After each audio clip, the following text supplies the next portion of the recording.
The Iron Game Chalk Talk podcast is brought to you by the following sponsors: EliteForm.com, IgnitionAPG.com, PlayUSA at PLAEUSA.com, and Sorinex Exercise Equipment at Sorinex.com.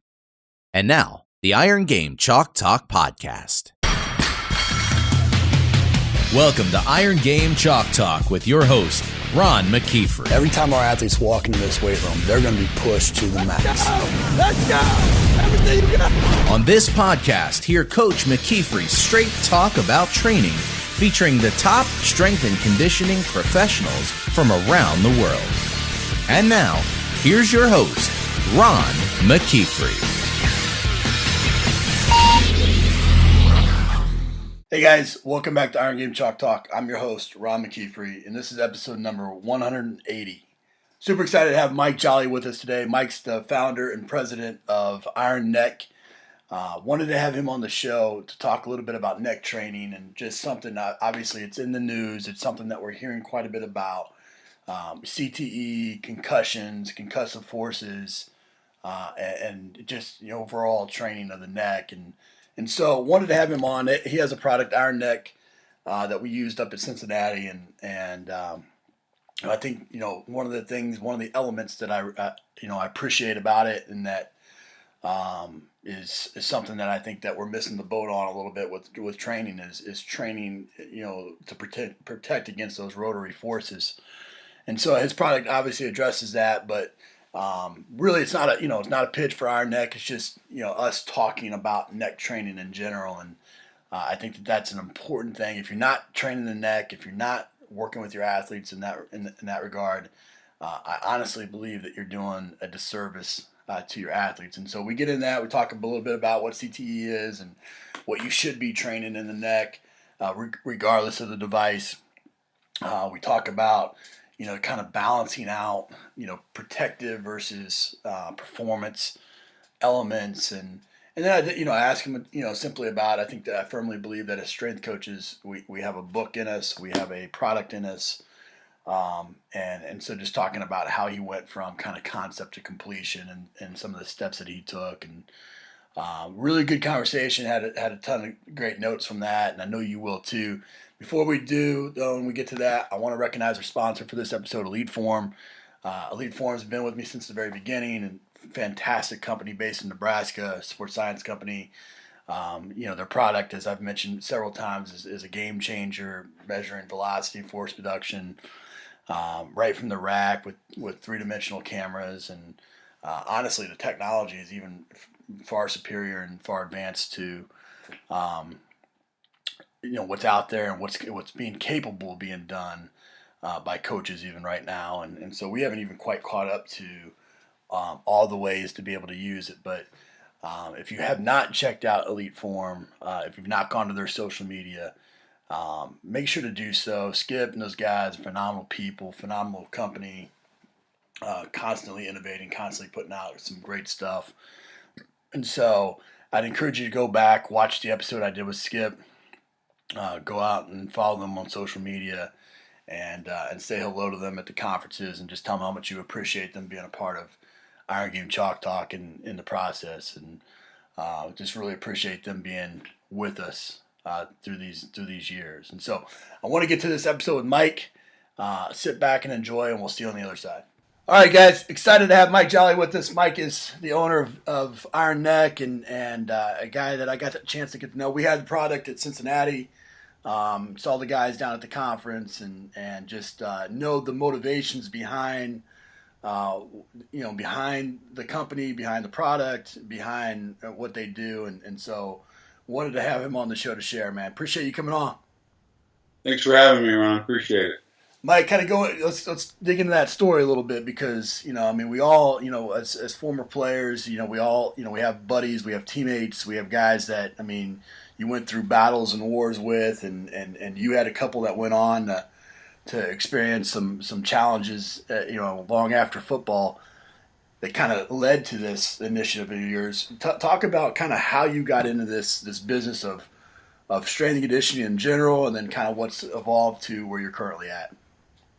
Well, I started training, got a NSAM, training certificate and started training here in Pacific Palisades. And I was working a lot with celebrities. I built a private training gym, and I started getting the high school kids in there because I wanted to really help out the high school kids. So I had some high school kids go on to get scholarships, and that was really fun.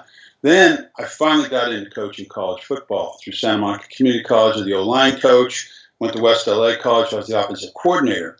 And one of the things that I saw when I was there and coaching at Palisades High, serious concussions. I mean, kids banging themselves around, getting concussed, playing. I mean, I remember when I was at UCLA, it was the first day of tackling, and I tackled Freeman McNeil, who played for the Jets. I mean, he had 34-inch thighs, right? I mean, just giant pistons. But as a freshman, and I wanted to, make a tackle. So I stuck my head into his legs and got knocked out cold.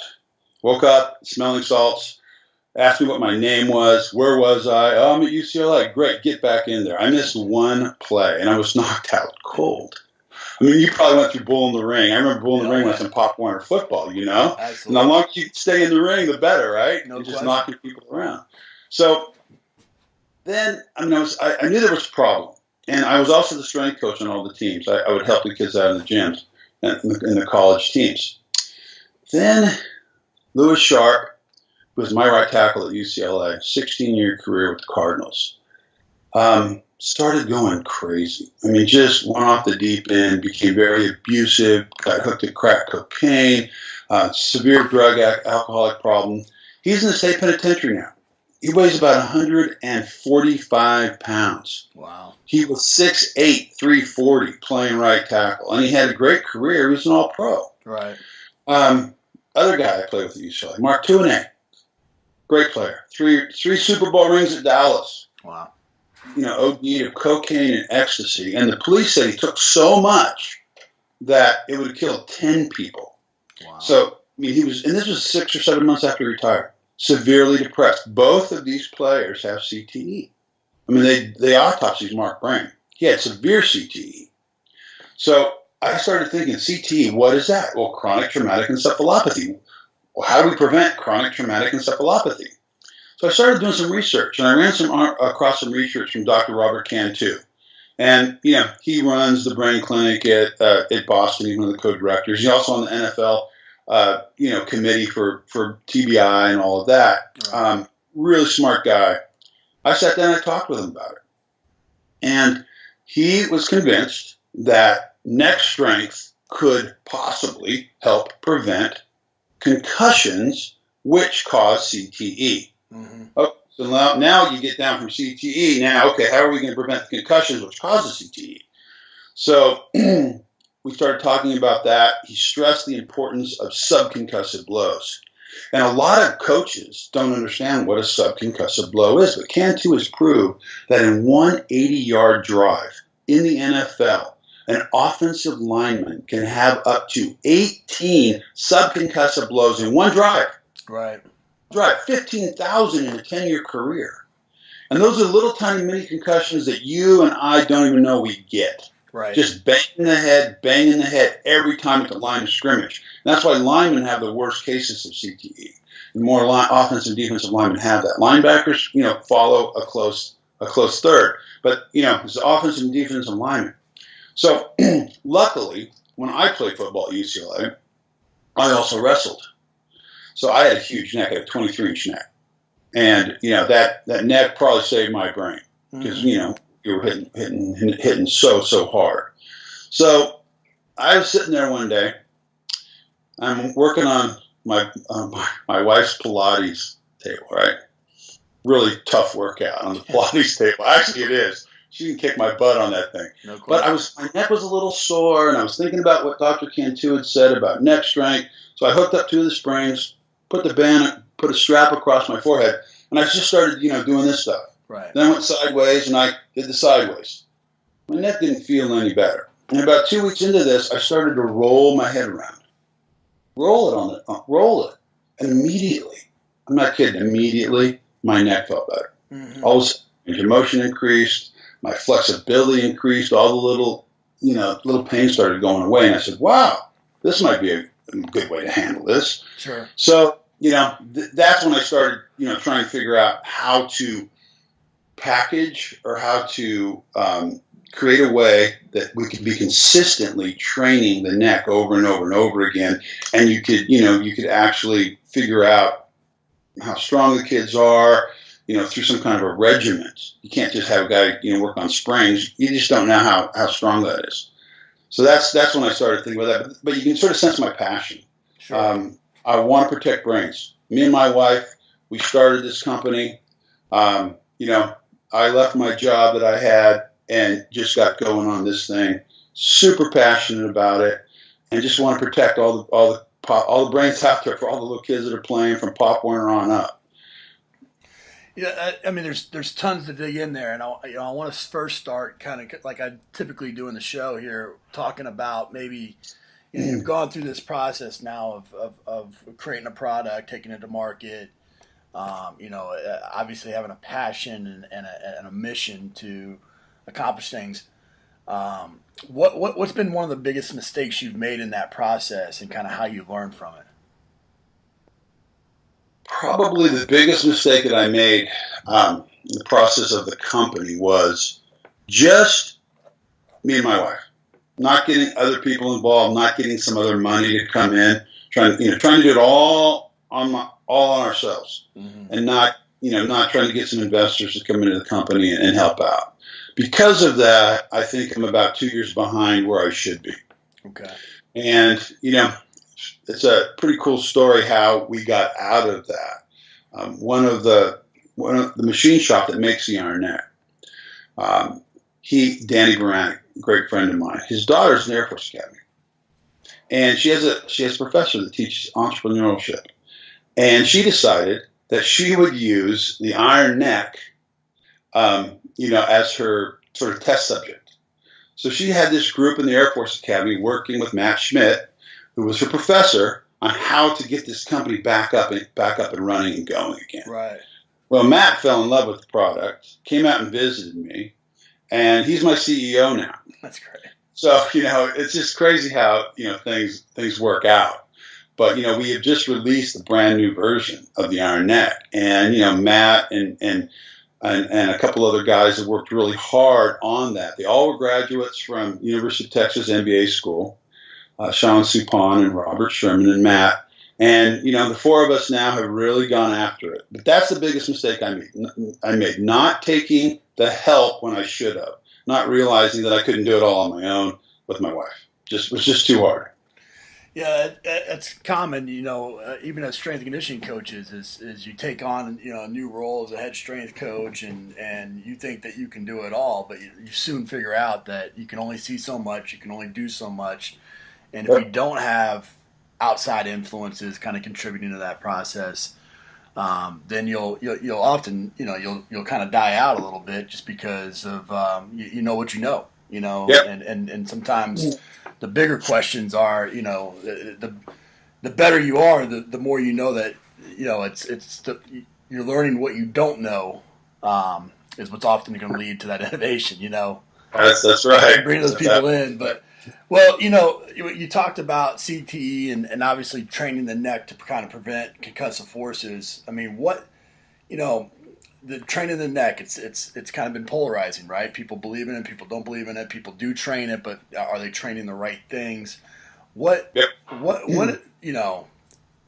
needs to be trained to help prevent a concussive blow when it comes to the neck? Okay, so I think what's really important first is that we understand what happens when you get concussed. Now, if you blow out a knee, everyone sees it on the field. The knee is blown out, right? And what does the strength coach do? He takes that kid, he rehabilitates him, he strengthens his hamstring, he strengthens his quad, he strengthens the tibialis, the calf muscles. He gets that knee joint as strong as he possibly can, okay? When we get concussed, the only way to prevent a concussion from happening is through force dissipation. Force dissipation with a strong neck cylinder. Right. If I get hit up here, and if I can transfer the force of that blow out of my skull and down into my body, which can absorb it safely, we're going to have a good chance of preventing a concussion. Right. So the thing that we want to do is build up the neck. So let's talk about what happens in the brain when you get concussed. When you get hit hard, 85% of all concussions happen from rotary acceleration of the brain. Yep. Okay. Big oblong helmet. Every time you hit, it's going to rotate. It's going to glance off. So we get the neurons, the cells, the brain cells, they twist. All right. And then the potassium escapes out of that cell. When that potassium escapes, calcium invades the cell and basically de-energizes it and shuts it down. Mm-hmm. All the cells around those damaged cells start shutting down also. And now we have a concussion. Okay? Or you might be knocked all the way out. It might cause amnesia. There could be a lot of different things it does. But one of the things the brain does is when that happens, it cuts blood flow off to the brain. 50% less blood flow after you get concussed. Why does this happen? Nobody knows. Wow. But that's so important why you have to have a concussion protocol and take kids out. So if you understand what's going on to the cells in the brain, you go, oh, I really need to strengthen the neck.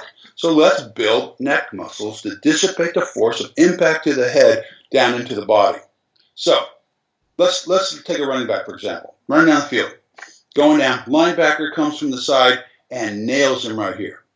When you get hit there, your brain inside your skull is going to go over to the side of your skull. Right. It's going to go over here, right? Now, if you have a weak neck, this blow is going to take you all the way through, and it's going to snap when it hits the end of range of motion. Yep. When it snaps, the brain is going to fly off this side of the inside of the skull and fly to the other side of the skull, and then it's going to start bouncing back and forth. Right. Brain rattle. That's what we want to try to prevent. So you have a big, strong neck. You get hit here, you have a good range of motion, good flexibility, and strong neck. You can slow this blow down, slow it down, slow it down, slow it down before you reach the end of the range of motion. There is no head snap. The brain doesn't fly off the one side of the skull to the other and start brain rattle. So that's what we need to do. We need to strengthen those muscles so they can control a hit to the head. So how do we do that? There's 4 main muscle groups that we want to try to strengthen. Sternocleidomastoid, of course, is the largest neck muscle. But you'll notice it's a diagonal fiber. Mm-hmm. You get a full contraction of the sternocleidomastoid, you're rotating your head. Right. Okay, splenius capitis, splenius cervicis, same thing, diagonal fibers. They rotate the head. So you've got all these muscle groups in the neck that are responsible for head rotation. You want to be able to do this with your head. It's not just this or this. We want to get full contractions out of those neck muscles. Right. So if you do something very linearly, you're not getting a full contraction. It's like doing half of a bicep curl, not completing it. But as soon as you do linear and you work in the rotation, sternocleidomastoid on this side completely contracted, splenius capitis, splenius cervicis on this side completely contracted. That's what we want to do. We want to work them out. Now, there's 3 important parts of concussion prevention. Strength is only one of them. Range of motion is huge because the bigger range of motion you have, the more time you have to stop that blow before it hits the end of the range of motion and snaps. Right. And flexibility is the 3rd component, which works in with that. So you've got strength, range of motion, and flexibility. And you've got to find something that can do all 3 of those. All 3. So when you work your neck out, it's super important to make sure you work it out and put it under tension, under load, under pressure, in every possible position you can be in the football field. Right. Whether you're wide receiver looking over your shoulder like this, and you get a body blow, it's going to snap your head. You got to be ready. Your neck has to be strong in that position. So that's the key. Working the neck muscles out so that they can take any punishment that they can get out on a football field or a wrestling mat or in an MMA ring, soccer field, whatever it is. Sure. You said 4. There's strength, range of motion, flexibility. What was the 4th? Oh, if I said 4, I misspoke. It's just 3. Okay. Those are yeah. So, and I would add there's probably one more in there in that it's equipment. You can talk about the protective equipment as well. Yeah. With things. And so I want to kind of dig into each one of those a little bit. With strength, obviously, there's lots of different variations of strength training for the neck, right? You got plate-loaded equipment, you got select rise equipment, you have manual resistance. Most programs will go to. You have air pneumatic resistance. Talk a little bit about the different types of resistance training, their positives and their negatives, and then kind of how Iron Neck addresses that as well. Okay, so there are three things that every strength coach has to face when they're training an athlete. NFL is 45 minutes, and the buzzer goes off, and the guys just leave. It blows me away, but I've been in a lot of NFL, weight rooms with the strength coaches, and some of the guys put in their 45 minutes and they're gone. So it's a tough conundrum for strength coaches. You got to have speed and power, and explosiveness. You have to teach all that, but at the same time, you need to strengthen the neck. Right. How are you going to work that in timing wise? The other thing is footprint. A lot of these gyms aren't that big. Right. I mean, I'm sure the general public thinks, oh, NFL weight room must be the best and the biggest, and no, college by far has the best, biggest, and weight room. You don't have to recruit anybody. Right? Yeah, exactly. It's money. Yeah. There's a footprint problem. So, if you get a big four-way iron neck, it takes up a big space of your gym, but only one guy can use it. So you've got your timing, your footprint, and then of course the other thing's money. Right. How much money can you afford to spend? So if we look at linear neck training, what I talked about before about putting the head and neck in every possible position that can be out on the football field, under load, under tension, under pressure in the gym, to train it for anything that can happen out there, linear, you're getting linear. Okay? In my opinion, just doing linear like this will decrease range of motion, decrease flexibility. Now, you are going to add some neck strength. But, perfect example, Florida State, 6-7 months before they won their national championship a couple of years ago, met with Vic Beloria down there and took him through an iron neck workout. And he was just amazed, just like, wow. Then he got on his four-way neck machine. He couldn't even do it because his neck was so worked out. What you do on a four-way neck is a lot of body, unless you have this perfect form. Again, when you have this perfect little form, how does that mimic what we're doing out on the football field? It just doesn't. I mean, everything else a strength coach does in the weight room tries to mimic what's going on out there. All the explosiveness, the power, and the speed. So, in my mind, I've never told anyone not to work out their neck. Right. Anything you can do for your neck, do it. Sure. Period. But if you have an opportunity to do it different ways, I would. Manual neck training, awesome. Right. It's awesome. The problem is you can't rely on players to do it to each other because they're going to start talking about what happened last night, what are they going to do tonight, blah, blah, blah. Right. And, they're not really working out. So then you got to have a coach do it. Well, how many of their coaches are there? Sure. You got 53 guys or 54 guys on an NFL team, 100 guys on a college team, and you need a coach to work each one of their necks individually. Right. Now you're running a time problem. It becomes almost impossible to do that. But it's a great workout. I mean, my neck was 23 inches with wrestling. We did all sorts of crazy neck exercises. Sure. Guys sitting on your stomach while you're bridging. Is that good for your neck? No. So you've got to try to work your neck out in a safe way and get it as big and as strong as possible. So if you look at the iron neck workout, it's all about rotation and flexibility and movement. Mm-hmm. There's two different forms of resistance. There's a rotational resistance, so there's always a resistance while you turn your head, and then there's a horizontal resistance. It's always pulling your head back to the attachment point. Mm-hmm. So you're fighting both of those forms of resistance, which really mimic the hits that you can take out on the football field. Right. So it really strengthens your neck. And, we have countless reports from strength coaches in high schools that will tell me that their high school kids are putting on 2 inches of circumference in their neck in 2 months. Mm-hmm. Now, that's huge. No doubt. Absolutely. Dr. Cantu, Don Comstock, they did that study in Colorado over 2.5 years. And they proved basically that for every 1 pound of neck strength that you add to your neck, you have a 5% less likely chance of getting a concussion.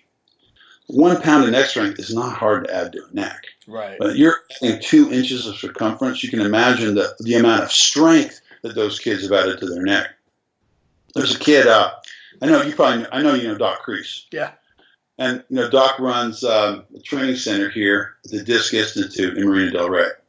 And does a lot of rehab, but he has a lot of Olympic athletes to go through there. That's where they go to get their operations, and he rehabs these kids. And he also trains a lot of kids that are, MMA fighters or wrestlers or football players. And one of the kids is Aaron Pico. Aaron Pico is an amazing wrestler. Missed the Olympics by this much. But he started using the iron neck about 5 years ago. And he put on 2 inches in a month. Wow. You can ask Doc about it. He'll tell you. And one day I went in there to check on him, see how these guys were doing. And then he's a little guy, Aaron's a little guy, tougher than hell, though. Jeez. He walks up to me like this. He goes, Mike, my head is now a weapon. It's just like, because his neck was huge. Right. And if you're a wrestler and the guy can't control your head. No question. He can't control you. Right. So, I'm partial to the iron neck. But I think if you heard the passion that I have for protecting the brain, this, I believe, is the best way to strengthen your neck. Sure. I really, really do. And it's just, we've seen some great results. Talk to Joey Babson, Clemson. He has 10 iron necks. He did not lose one kid to a concussion last year. Nobody missed a game at Clemson due to a concussion. All year long, they had a 15-game schedule, played for the national championship, and played at the very highest level, obviously. Right. Well, I think a lot of times, regardless of the product necessarily, if you're going to have the attention to buying 10 iron necks or buying 10 mech machines or buying, you're going to focus on that in your training as well. And I think that's the most important thing is to make sure, if it's just sitting over there, if you have 10 of them sitting in a box and it's not doing anything, and obviously the people that have used iron neck have seen some great results with that. And I think I think the thing that I noticed the most about it, being a former wrestler like you and my son being a pretty legit wrestler as well, is when you're rolling around on a wrestling mat, that's exactly what you're doing. You're bridging up, you're rolling it out, you're getting full range of motion, you're developing some body weight strength, by being able to handle that. You obviously have your external load from your opponent when you're bridging out off your back and things like that.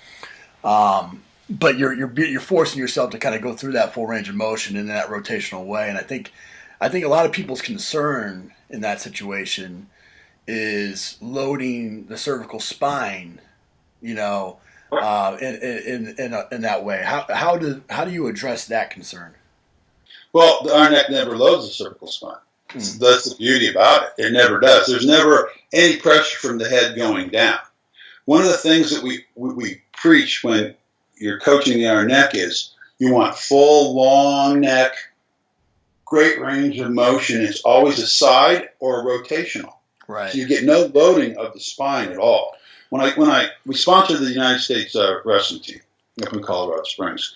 When I took some iron necks in there, the Greco-Roman coach was great. He was great. He saw the workout. He put his kids through some of the workout, and then he grabs the iron neck. He goes, "I'm keeping this on my desk. This is the best thing ever." He couldn't even move his neck. All jacked up. He said, "Because I can train my guys now, and this isn't going to happen to them. They're going to have strong necks without doing all the crazy stuff." On that combine, in the NFL combine, one of the presentations I gave, I showed a tape of the Bulgarian wrestling team and how they do neck strengthening. And they do a great job of strengthening these kids' necks. But when you see what they do to strengthen the neck, as a strength coach, you just cringe. Sure. Talk about loading the cervical spine in terrible ways. Right. So, it's just, that's one good thing about the iron neck. It does not load the cervical spine at all. Well, I think I agree with what you're saying. I'm talking, some people, regardless of the iron neck or not, they'll strap up some contraption, and do some rotational loading, as they go through. And again, I've heard that challenges the cervical spine as well. Have you heard anything along those lines? Well, yeah. No, it's going to challenge it. It will. But remember, what are the neck muscles there to do? Right. They're there to rotate. Yep. So the challenge is working them out in a way that's consistent, that you can slowly keep adding weight and adding resistance so it's safe. Right. So if you just pile a bunch of stuff on, and start doing that could be a little bit dangerous. Right. So you need a way to do it, 1 pound at a time. Yep. 1 pound at a time. As the kids get stronger, slowly you strengthen the neck. But remember, and this is one of the things that I've had arguments with from a couple strength coaches that are big into neck training. They think that doing all this stuff is nuts. And I say, how can that be nuts? Right. That's what you're doing out on the football field. You have to prepare them for out there. Right. Sure. You can't just do this little safe stuff in here and think that when they go out on the football field, it's going to be okay. It's not going to be okay. Right. 85% of all concussions happen from rotary acceleration to the brain. Cantu has proven that. 85% rotary acceleration. If we can't deal with that rotary acceleration, guess what? We're going to twist those brain cells, and potassium can escape, calcium's going to come in, it's going to depolarize, de-energize, and you're going to get concussed. Right. And that's going to happen.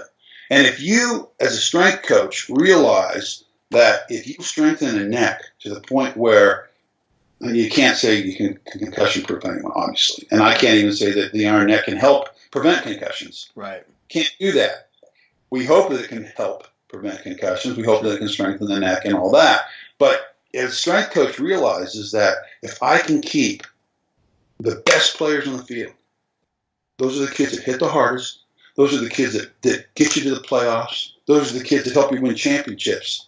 But those are the kids that get concussed because they're hitting the hardest and they're running the fastest. But if you can strengthen their necks and hopefully, possibly prevent them from getting concussed and keep them on the field and not on the bench, damn, you've done your job well. Right. Right. No, I agree with you 100%. That's always been my contention as well, is that it's micro loading. It's making sure that you're prepared, and just like that wrestler, he didn't start by bridging up on his neck with somebody on top of him. He was rolling it around at pre-practice, for almost dang near 5 minutes sometimes, and developing that over time.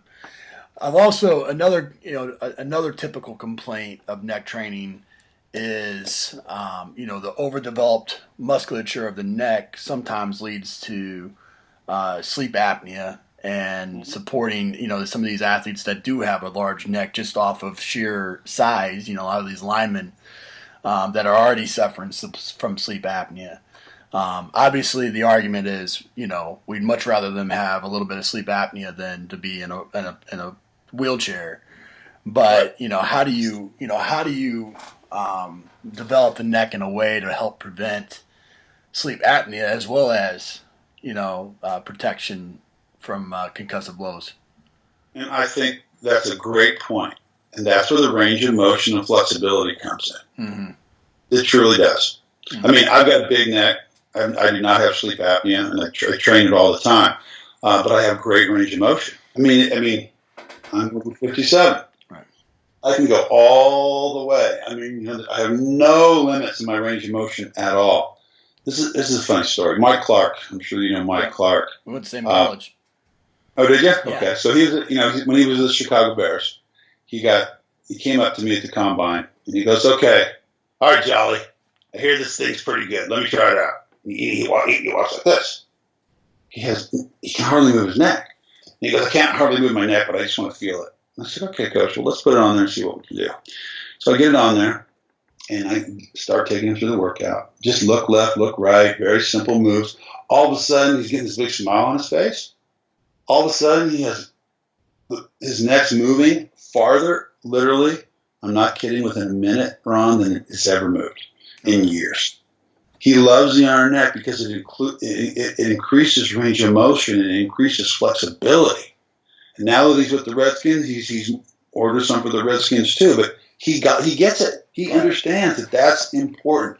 If you just build up tons of mass with no range of motion and flexibility, I can see how that could be a problem for sleep apnea. Sure. And then going back to that fourth thing that we were talking about as far as like equipment, why not? I mean, obviously we want to strengthen the neck, and we want, and you and I are in agreement there 100%. But there'll also be a group of people that'll say, let's put all that money, all that investment, all that time and effort into creating protective equipment to, to find a way to prevent those blows from happening in the first place, Right. What, in your opinion, kind of what can be done from an equipment standpoint that maybe isn't being done yet, and then why is it that it's almost a dumb question, but why is it that you shouldn't that training the neck must always be included? Rydell and Schott will be the first people to tell you that their helmets will not, under any circumstance, prevent a concussion. Yeah, there's nothing that exists right now, for sure. Yeah, nothing that exists right now. And, they're working on it. But if we remember this force dissipation, this is the shock absorber to the head. This. Right. Now, I put a big helmet on. It gets more oblong. You add weight. Mm-hmm. Sometimes it can make the situation worse, especially in young athletes, because they got all this weight on top of the head they have to control too. So when they get hit, it'll rotate. It's oblong. Its glance is off. It rotates around. Remember, 85% of the concussions happen from rotary acceleration. So helmets really don't help the problem with concussions. They keep eyes in the head, keep your nose from getting broken, teeth in your mouth, getting contusions on your face and that. Mm-hmm. But how is it going to stop something that is caused by rotary acceleration of the brain? It just really can't. Right. The only thing it can is this shock absorber. If we build this giant neck, so when you get a blow to the head, it takes that power, that impact, and it diverts it through the neck cylinder into the body that can safely handle it, you're going to protect your brain way better than you can with anything that you put on your head. Sure. And I truly, truly believe that. Limiting practices, great. Limiting hitting in practices. Right. That's okay to a certain extent. Yeah. If I'm a coach, I don't want to not have my kids hit. And then you go out there on Saturday and hit, you're going to have more injuries than you ever saw before if that's the situation. Agreed. Just, teaching proper tackling and all that and getting rid of the targeting. I think we're going in the right direction, but I really don't believe that equipment is the answer. I believe that neck strength is the answer. I mean, some equipment can work. I mean, if a guy has a blown out knee and you put one of those big knee braces on, yeah, it's going to protect, a side blow to the knee so it doesn't, crumple in. But that's a big brace that you can wear. You can't do that on the neck. Right. So I just don't believe it's the answer. I believe that neck strength is the only way, and teaching proper hitting and proper helmet placement, using your shoulders more often is the best way to prevent concussions. Yeah, absolutely. And I've had, players that, I had a player that we trained neck every single day in college, and then he went on to play pro and played in basically an indoor football league and died from a broken neck, in a game, and as coaches, I mean, the only solace, the only little bit of that I could hold on to was that I know from my end, I gave them the tools to continue to do that and to continue to train and sometimes things just happen. I totally get that. But I mean, I would have felt terrible and still I feel terrible anyways, but I would have felt even more awful if I didn't feel like I prepared him. Yeah. Or gave him a skill set that he was able to take on, and that's where our strength coaches, I mean, sometimes we don't think about that until it is too late, and so if you're a strength coach, you're not training the neck, you're doing your athletes a disservice, bottom line. And sure. And so it's important. It's an important topic, and it's an important thing. And even though it's kind of in the news right now, and it's one of those things where it's easy to kind of you're hearing it so much. Well, you're hearing it so much for a reason, and so you need to make sure you're adding that to your training. I want to switch gears, just real quick because I know we got to get going. One of the things I'm always fascinated about is by guys like yourself that had a passion, that saw a need and took action, and created something from nothing. I think there's, I'm one of those guys that I think there's a book in all of us. I think there's a product in all of us, as strength coaches, and so, when you had that epiphany, what were the, real quick, just kind of, for the strength coaches that are listening that they got that same type of passion for something, what would you recommend them doing as far as going out and saying, okay, I want to try to address this need. These are the steps that I would take to try to get something to maybe even the concept stage, Well, what I did was, I actually stopped working so I could do 100% behind this thing. Right. I literally got the drawings done. I sat down, got a drafting table. I sat down, drew the thing out, and had it in a machine shop being made within 1 week. Wow. After I had conceived it in my head. After I played around on the Pilates table. But I mean, you just have to throw everything into it. Yeah. You can't, it's like anything in life. If you don't do it 100%, it's not going to happen. You can't split your time here, split your time there, split your time over here. You've got to be, so focused just on that thing, so focused and move forward towards that direction. So, I mean, that's what I did, Yeah. and I needed to make it work too. I put myself in a position where if we didn't start selling these things and making it work, I was going to be in trouble. So sort of forced the hand that way. Right. But, I got my wife passionate about it, and she was really supportive about it. So, that's one of the things that I do. There's a great book that I've probably read 4 times. It's called Good to Great. Yeah, sure. And it's not about strength training. It's not about athletics. It's about taking a company from good to great. Right. And it's by Jim Collins. Yep. Great author.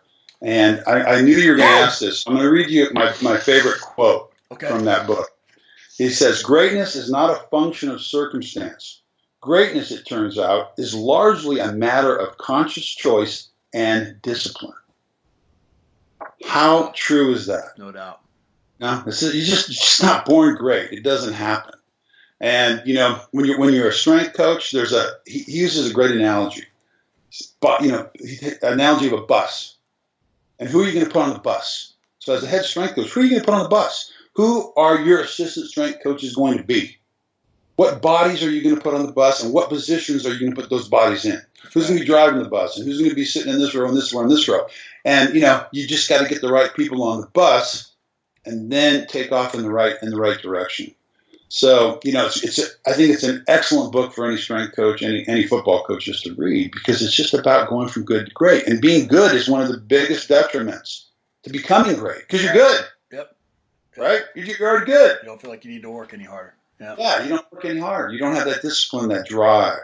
So Well, he also talks about in that book, and this is something I often mention to strength coaches, is niching down to something that you can become the expert in, and so just, having a product, it's one thing if you're, I think you gave the example of like Circuit City or somebody that, they were just so all over the place and they didn't own any one category.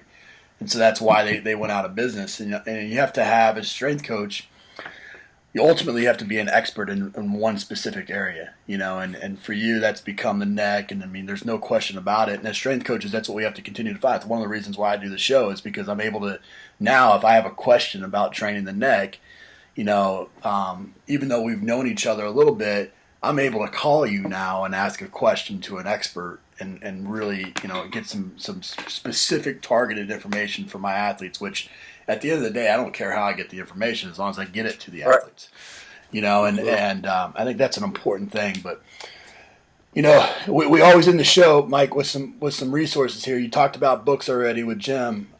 Give us a app and a website recommendation. Well, iron-neck.com. That's my favorite website out there.